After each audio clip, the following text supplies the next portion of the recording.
안녕하세요. 자, 오늘부터 이제 스파르타 4기 이제 4일 동안 행정법 진행하게 됐습니다. 자, 1기, 2기, 3기 뭐 시간이 금방 빨리 가죠. 이제 뭐 얼마 안 남았습니다. 그 얘기는 뭐 고생도 얼마 안 남았다는 얘기예요. 이제 남은 기간 이제 마저 잘 마무리하셔가지고 내년에 이제 좋은 성과를 얻어야죠. 자, 4일 동안 하기 때문에 시간이 별로 없습니다. 그렇기 때문에 여러분이 뭐 그냥 아무 생각 없이 정말 미친 듯이 그냥 넣었다 뺐다 넣었다 뺐다 넣었다 뺐다 이제 이러고 공부를 할 겁니다.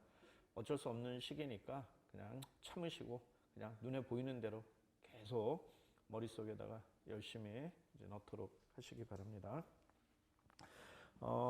강의 진행은 이제 일단 제가 오전에 강평을 하고요. 근데 오늘은 이제 선택형 통계가 뭐 지금 나오기는 지금 바로 나왔지만 제가 이제 미리 분석을 하고 이제 못 올랐기 때문에 선택형은 이제 정답률이 저조한 걸 다음 시간에 그러니까 내일 이렇게 하도록 하고 마지막 날만큼은 이제 저녁에 강의를 해가지고 역시 이제 정답률을 반영해서 선택형에 대한 강평을 할 겁니다. 근데 시간이 많지 않아서 선택형 많이 할 수는 없고요. 아마도 이제 주로 사례 위주로 이제 설명을 하고 또 이제 제가 간간히 보충 사례 같은 것도 이제 나눠줘서 그거를 이제 설명하고 하지 않을까 그렇게 싶습니다. 자, 먼저 오늘 1문 보도록 합시다. 그리고 이제 좀 하나 당부를 드리면요. 지금부터 이제 4일간의 시간이기 때문에 어쨌든 중요한 쟁점에 여러분들이 좀 더 집중을 하셔야 돼요. 물론 선택형은 전방위적으로 이제 공부를 하지만 사례형은 어쨌든 중요한 쟁점에서 여러분이 일반론으로 쓸 거에 조금 더 신경을 쓰시란 말이에요. 오늘 문제 같으면 예컨대 뭐 온거적격, 대상적격 이런 것들은 아주 기본적인 것들이잖아요. 그럼 이런 기본적인 것들인데 이 일반론을 내가 답안에 더 깔끔하게 현출할 수 있도록 한 번씩 이제 조금 더 신경을 이제 쓰시고요. 정말 어렵고 복잡하다 그러면 이제 할 수 없어요. 이 시기에는 그냥 이해 잘 안 되고 그러면은 이제 패스를 해야 됩니다. 어렵고 복잡한 거 그거 막 이해하려고 막 한 시간씩 이상씩 이렇게 머리 싸매고 헤매는 것만큼 미련한 짓 없습니다. 그 시간에 그냥 차분히 중요한 거 한 번 더 보는 게 이제 낫고요. 시험 문제 이제 특히 사례에서 논점이 예컨대 10개 논점이 나왔다. 그러면 그 중에서 중요하다고 생각하는 게 8, 9개예요. 물론 특이한 게 한두 개 나올 수 있습니다. 근데 그 특이한 거 한두 개 때문에 지금 시간을 허비하시면 안 돼요. 그래서 지금부터는 이제 중요한 거 위주로 다시 반복해서 답안에 정확하게 사례에서 현출하는 게 중요하다. 이제 그런 말씀을 드릴게요. 자, 1문 이제 사례 한번 봅시다. 금년도 이제 4월달 판례입니다. 금년도 4월달 최신 판례 가지고 이제 사례를 만든 건데요. 자, 갑이 그 법무사 사무원입니다. 사무원인데 얘가 이제 법무사 사무원이 되려면은 그냥 뭐 취직하면 되는 게 아니라 아마 이제 사무원 채용 승인을 이제 받아야 되나 봐요. 그래서 이제 사무원 채용 승인은 이제 법무사가 이제 신청을 하도록 돼 있는데 그 법무사가 신청을 해서 일단 이제 사무원 채용 승인은 받았어요. 그래서 이제 을사무소에서 이제 근무를 하는데 이 채용 승인 권한이 본래 지방법원장의 권한인데 지방법무사회로 이관이 됐대요. 이때 이관이라는 건 이제 여러분들이 흔히 알고 계시는 위임, 위탁 이런 걸 이제 했다는 것이죠.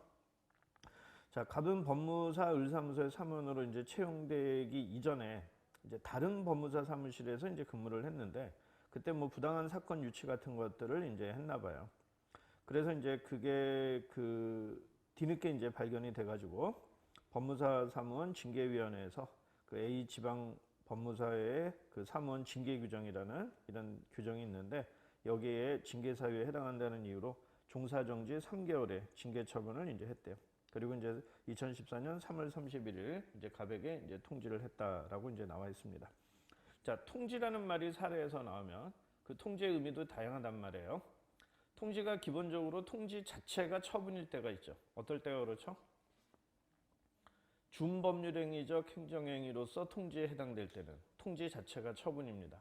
대표적으로 대집행 계고 통지, 영장 통지 이런 것들은 통지 자체가 행정행위고 처분이에요. 그 자체가. 그런데 이제 통지는 보통 어떤 의미로 써요? 행정행위 과세처분 같은 거라면서 통지를 했다. 이럴 때 통지는 어떤 의미예요? 통지 자체가 행정행위는 아니죠. 과세처분을 통지하면 과세처분이 행정행위인 거고 통지는 뭐예요? 행정행위의 효력 발생 요건이 되는 거죠. 그죠? 그래서 이제 통지가 효력 발생 요건의 의미로 이제 쓰일 때가 있는 것이고요. 또 통지가 그 자체 행정행위도 아니고 효력 발생 요건도 아니고 단순한 사실행위에 해당되는 경우도 있죠. 정년 도달을 통지했다. 뭐 이런 거, 당연퇴직 통지를 했다. 이런 것들은 단순한 사실행위에 불과하기 때문에 그건 행정행위도 아니고 처분도 아닙니다. 그러니까 사안에서 이제 통지가 어떤 것인지 그런 것들을 이제 고민을 해보셔야 되겠죠. 여기서는 만약에 종사정지 3개월 징계 처분이 이게 이제 만약에 처분이라면 이제 처분의 효력 발생 요건 정도로의 의미가 있을 거예요. 이 통지의 의미는. 자, 그런데도 이제 갑이 법무사 을사무소에서 이제 계속 근무했대요. 그래가지고 이게 또 이제 걸려가지고 요게 또 이제 징계 규정에 징계 사유에 해당한다는 이유로 법무사 규칙, 이건 대법원 규칙인데요. 대법원 규칙이라는 걸 보는 순간 여러분은 아, 이거 법규명령이구나, 형식이 법규명령이구나 라는 게 이제 떠올라야겠죠. 대법원 규칙 37조 6항에 근거해서 사무원으로서 업무 수행에 지장이 있다고 인정되는 행위를 하였을 경우에 해당한다고 하여 사무원 채용 승인 취소를 했대요. 이제 더 가중된 제재를 한 거죠. 자, 그러고 2014년 6월 2일 역시 법무사 을하고 갑에게 이제 통지를 했답니다. 자, 이 통지도 역시 이제 채용 승인 취소가 만약에 처분이라면 이제 처분의 효력 발생 요건이 되는 거겠죠. 자, 갑은 2014년 6월 24일 지방법무사회를 상대로 채용 승인 취소에 대해서 취소 소송을 A 지방법원에 이제 제기를 했대요. 자, 1번 A 지방법무사회의 채용 승인 취소가 취소송의 대상이 되는지 A 지방법무사회의 법적 성격을 고려하여 검토해라. 자, 취소 소송의 대상을 물었어요. 그럼 결국 이제 처분인지 아닌지를 검토하는 거예요. 그런데 여기서는 설문에 어떤 표현이 있어요? A 지방법무사회의 법적 성격을 고려해서 검토하라라고 했습니다. 따라서 여러분은 A 지방법무사의 법적 성격을 답안에서 반드시 이제 검토를 해야 되겠죠. 어떤 단체, 법인 이런 것들이 이제 법적 성격을 행정법에서 문제 삼으려면 얘네가 결국 공법인이냐 아니냐 이게 문제가 되겠죠. 또 사법인이라 하더라도 얘네들이 이제 공무를 위탁받은 이제 사법인에 해당되느냐, 공무수탁 사인에 해당되느냐, 뭐 이런 것들이 이제 문제가 될 겁니다. 자, 그거를 이제 검토해야 되는데 어쨌든 처분이 됐는지를 물었으니까 우리가 처분에 대한 일반론을 써야 될 거 아니에요. 그럼 처분에 대한 일반론을 이제 쓸 때는 여러분들은 일반론에서 제일 먼저 뭐부터 써야 돼? 지금 취소 소송을 제기했어요. 그러고 대상이 되냐 하고 물었어요. 그럼 답안에서 이제 제일 먼저 나와야 될 말이 뭐예요? 취소소송의 대상이 되냐고 물었으니까 취소 소송의 대상이 뭔지 이거부터 써야 될 거 아니에요. 그럼 취소소송의 대상은 행정소송법에 뭐라고 나와 있어요? 19조부터 써야지. 19조에서 취소 소송의 대상하고 나와 있잖아요. 그럼 19조에서 뭐라고 했어요? 처분 등이라고 했단 말이에요. 그리고 처분 등은 처분 플러스 재결이라고 나와 있고요. 처분 플러스 재결이라는 거는 이제 소송법 2조이랑 1호에 이제 처분 등의 정의가 나와 있고 거기서 처분 플러스 재결이라고 했잖아요. 그럼 여기서 이제 처분 파트가 있으니까 이걸 갖다 써주면 되겠죠.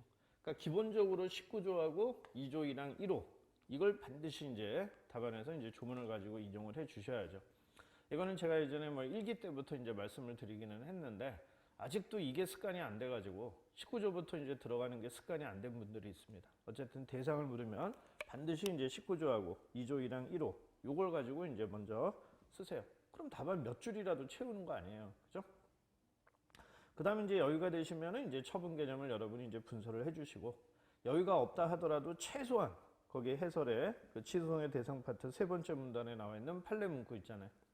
요 정도는 반드시 꼭 여러분이 스캔을 해가지고 우리 판례는 처분을 어떠어떠한 행위라고 하고 있다. 요거 정도는 써주시란 말이에요.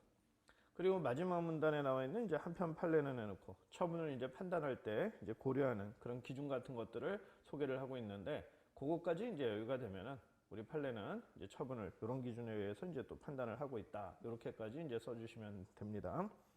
특히 이제 어떤 행위가 처분인지 아닌지 좀 애매한 한계선상에 있을 때 그럴 때 이제 판례가 이런 표현들을 하면서 이 사안에서 이제 처분이다. 이렇게 이제 보통 표현을 합니다.